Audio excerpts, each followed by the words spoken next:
राधे राधे बंधुओं, बहुत स्वागत है आपका हमारे डिजिटल प्लेटफॉर्म स्तुति पर।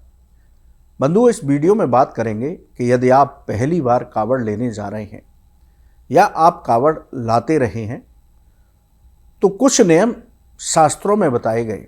इन नियमों का विशेष रूप से पालन करना चाहिए, तभी आपको कावड़ यात्रा का पूर्ण फल प्राप्त होता है। वरना शास्त्र कहते हैं कि यदि आप इन नियमों का पालन नहीं करते या कुछ असावधानी हो जाती है तो कावड़ यात्रा का फल भी नहीं मिलता, वहीं अशुभ फलों की भी प्राप्ति हो सकती है। इसलिए अभी हम कुछ नियम बताएंगे, उनका पालन कावड़ यात्रा के दौरान आप अवश्य कीजिए। बंधुओं, सावन के महीने में भगवान शिव के भक्त अपने अपने तरीके से महादेव को प्रसन्न करते हैं। कोई व्रत के द्वारा, कोई मंत्र जप के द्वारा, कोई हवन के द्वारा और कोई कावड़ यात्रा के द्वारा। कावड़ यात्रा को कठिन तपस्या माना जाता है। बहुत कठिन यात्रा होती है। महादेव के भक्त दूर दूर से गंगा जल ला करके कावड़ यात्रा करते हुए पैदल आते हैं और महादेव का जलाभिषेक करते हैं। कावड़ यात्रा का जलाभिषेक विशेष रूप से सावन मास की शिवरात्रि को होता है। इस साल 11 अगस्त को शिवरात्रि का पर्व मनाया जाएगा। जो श्रद्धालु, जो भक्त कावड़ ला रहे हैं, वो अपने अपने शिवालयों पर 11 अगस्त को महाशिवरात्रि के दिन जलाभिषेक करेंगे। शास्त्रों में कावड़ यात्रा के कुछ विशेष नियम बताए गए। आइए जानते हैं वो क्या नियम है। देखिए, यात्रा के कपड़े कैसे होने चाहिए। शास्त्रों के अनुसार कावड़ यात्रा के समय भगवा या सफ़ेद रंग के कपड़े पहनना शुभ होता है। ये दोनों भक्ति और शांति से जोड़कर देखे जाते हैं। इसके साथ ही यदि आप किसी ग्रुप में यात्रा कर रहे हैं तो ग्रुप के सभी साथियों के कपड़े एक जैसे होने चाहिए, जिससे कावड़ यात्रा के ग्रुप की पहचान अलग तरीके से होती है। शारीरिक शुद्धता। कावड़ यात्रा करते समय शरीर की शुद्धता का विशेष ध्यान रखना चाहिए। यात्रा के समय यदि लघुशंका या शौच जाना पड़े तो फिर से स्नान करके ही कावड़ को उठाना चाहिए। अशुद्धता के साथ कावड़ यात्रा करने से पुण्य फल प्राप्त नहीं होता। कावड़ की शुद्धता। कावड़ के यात्रा के दौरान कावड़ की शुद्धता का भी विशेष ध्यान रखना चाहिए। आराम करते समय कावड़ को हमेशा पेड़ या किसी सही स्थान पर टांग देना चाहिए। जमीन पर कावड़ को कभी नहीं रखना चाहिए। जमीन पर रखने से कावड़ खंडित हो जाती है। सात्विक भोजन। कावड़ यात्रा के दौरान हमें सात्विक और सुपाच्य भोजन करना चाहिए। यात्रा के दौरान लहसुन और प्याज का सेवन न करें। इसके साथ ही ज़्यादा तला भुना खाना न खाएं। इससे पेट की समस्या हो सकती है, सेहत खराब हो सकती है और आपकी कावड़ यात्रा में परेशानी आ सकती है। नशा ना करें। कावड़ यात्रा के दौरान किसी भी तरह का नशा नहीं करना चाहिए। यात्रा के समय मदिरा, शराब, बीड़ी, सिगरेट और तंबाकू नहीं खाना चाहिए। ऐसा करने से महापाप लगता है। जीवन में भयंकर कष्ट और परेशानी आती है। अपवित्र हाथों से कावड़ को न छुएं। यात्रा करते समय इस बात का विशेष ध्यान रखें, अशुद्ध हाथों से कावड़ को स्पर्श नहीं करना चाहिए। खाने पीने के बाद अच्छे से हाथ साफ करें। यदि शौचालय जाना पड़े तो पहले स्नान करें, उसके बाद ही कावड़ को हाथ में लें, वरना कावड़ अशुद्ध और खंडित मानी जाती है। नंगे पैर यात्रा। कावड़ यात्रा बेहद कठिन होती है। इस यात्रा को नंगे पैर पूरा किया जाता है। यदि नंगे पैर यात्रा करना संभव ना हो तो आप जूता चप्पल पहनकर यात्रा कर सकते हैं, लेकिन कावड़ उठाने के समय जो जूता चप्पल आप पहन रहे हैं उन्हीं को पहन करके शौच आदि अशुद्ध काम न करें। यात्रा के लिए अलग से जूता चप्पल रखें। कावड़ में शुद्ध जल ही लेकर आएं। बंधु, कावड़ यात्रा में गंगा या अन्य पवित्र नदियों का ही जल रखा जाता है।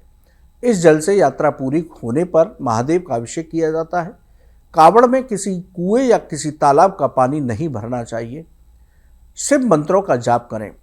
कावड़ यात्रा के समय हमेशा शिव में रहना चाहिए। इसके लिए कावड़ यात्रा के समय हमेशा मानसिक रूप से ओम नमः शिवाय मंत्र का जाप करते रहना चाहिए।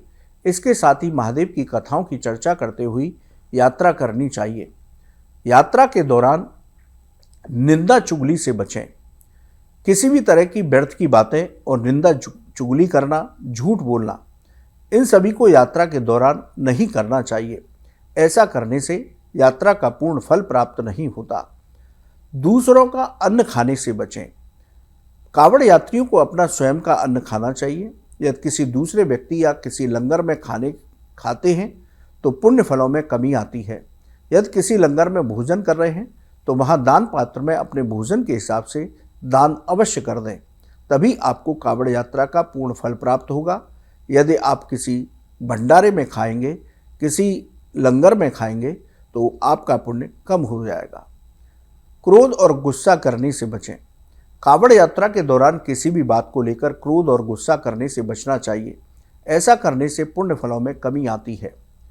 किसी से विवाद न करें। कावड़ यात्रा के दौरान किसी भी बात को लेकर किसी से विवाद नहीं करना चाहिए। यदि आपकी गलती भी नहीं है, किसी दूसरे से ही कोई गलती भी हुई है तो उसे क्षमा करें। अपना शिव भक्त भाई जानकर आगे बढ़ना चाहिए।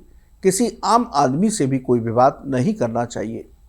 सामान्य व्यक्ति को कावड़ न पकड़ाएं। किसी कारणवश आपको कावड़ अपने कंधे से उतारनी हो तो किसी सामान्य व्यक्ति को न दें। किसी शुद्ध व्यक्ति या किसी दूसरे कावड़ भक्त का ही सहयोग लेना चाहिए। सामान्य व्यक्ति को कावड़ पकड़ाने से कावड़ अशुद्ध हो जाती है।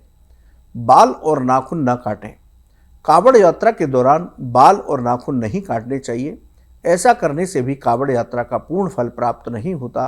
कावड़ यात्रा को एक व्रत संकल्प माना जाता है, इसलिए व्रत के दौरान हम बाल और नाखून नहीं काटते, तो कावड़ यात्रा के दौरान भी नहीं काटने चाहिए।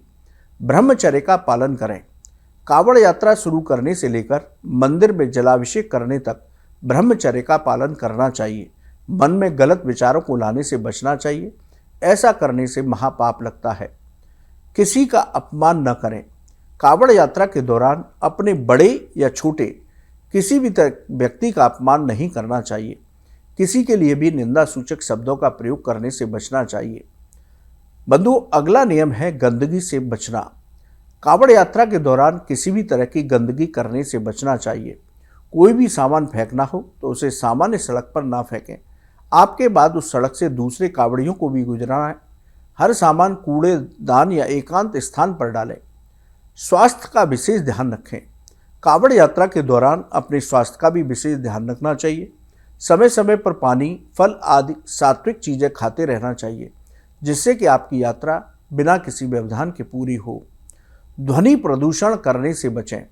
आजकल कावड़ यात्रा के दौरान बहुत तेज भजन कीर्तन बजाते हुए यात्री चलते हैं। तेज ध्वनि से प्रदूषण होता है, दूसरे लोगों को भी परेशानी होती है। इसलिए कावड़ यात्रा के दौरान बड़े बड़े डीजे बॉक्स लेकर यात्रा करने से बचें। गंगा यमुना में गंदगी करने से बचें। जब कावड़ यात्रा के लिए गंगा यमुना स्थलों पर जाएं तो वहां गंदगी करने से बचना चाहिए। इससे भगवत अपराध लगता है। तो बंधुओं, ये विशेष 21 नियम धर्म के अनुसार, शास्त्रों के अनुसार बताए गए हैं। इन नियमों का पालन करते हुए आप कावड़ यात्रा करते हैं तो आपकी कावड़ यात्रा पूर्ण फल देती है। भगवान शिव की आपको कृपा मिलती है। तो इन नियमों का ध्यान रखते हुए आप कावड़ यात्रा कीजिए। बंधुओं, आपको ये वीडियो कैसा लगा कमेंट बॉक्स में लिखें। राधे राधे।